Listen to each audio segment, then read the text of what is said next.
Bon matin. Alors, ce matin, j'aimerais ça partager quelque chose qui m'est venu dans l'esprit hier soir et qui s'est développé un peu ce matin.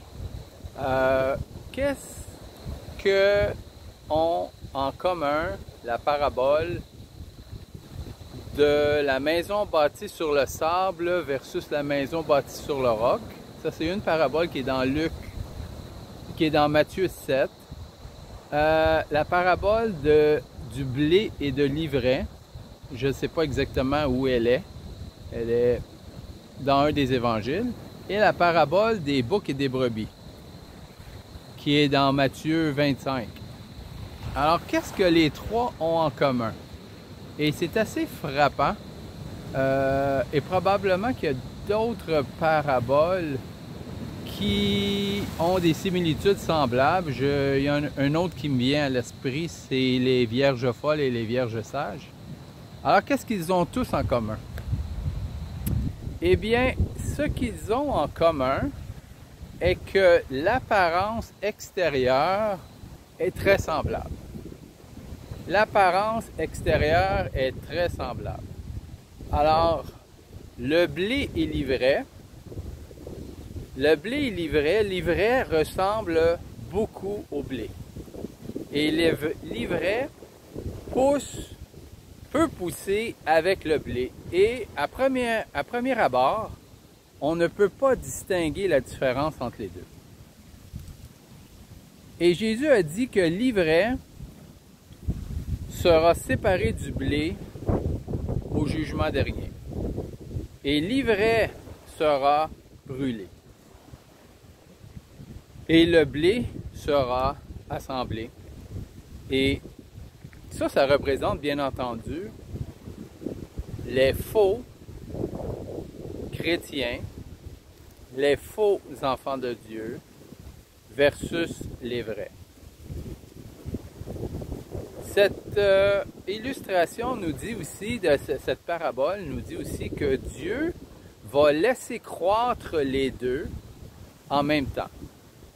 Les deux vont croître en même temps. Parce que si nous retirons l'ivraie pendant que le blé pousse, on risque d'arracher aussi le blé. Alors c'est pourquoi Jésus a dit dans cette parabole, laissez croître les deux.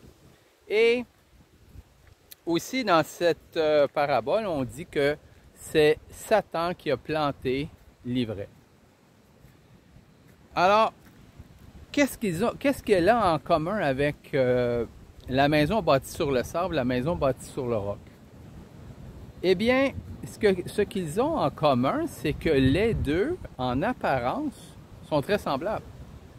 La seule différence, c'est la fondation.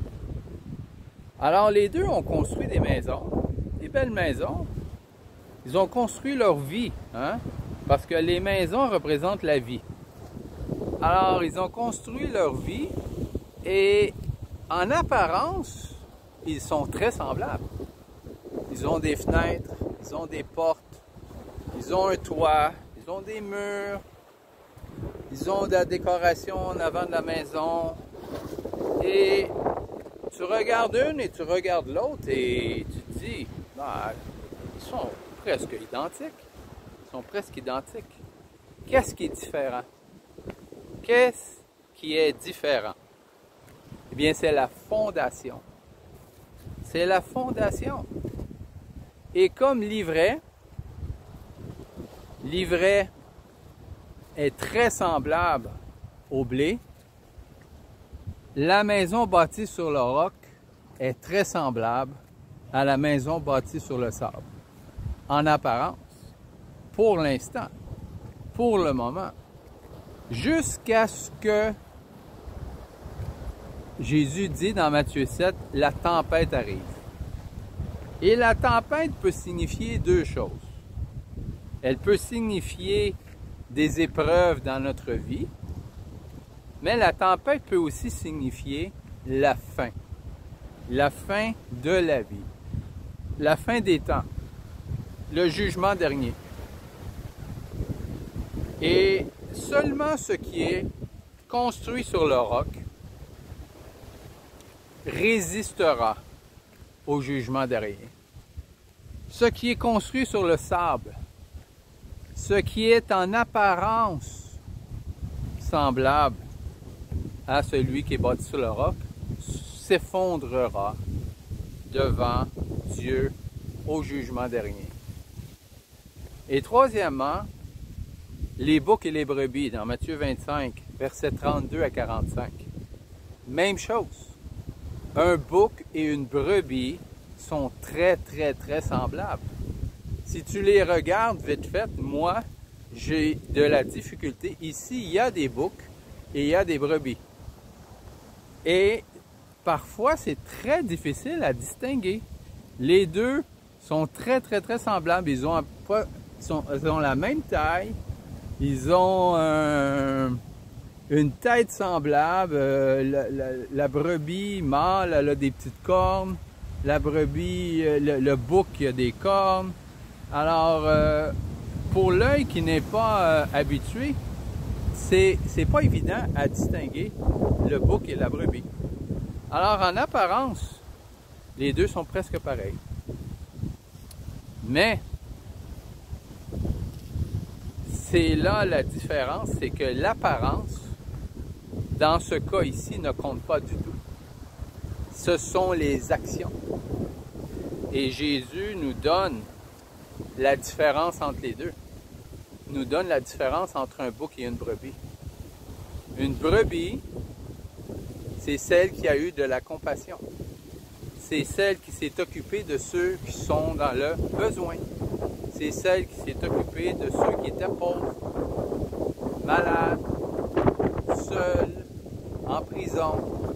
C'est celle qui avait un cœur de compassion. Et le bouc, qui est très semblable à la brebis, c'est celui ou celle qui n'avait pas de compassion, mais qui connaissait le maître. Qui connaissait le maître. Parce que dans la parabole des boucs et des brebis, les boucs, comme les brebis, s'adressent au maître comme s'ils le connaissent. Comme s'ils le connaissent.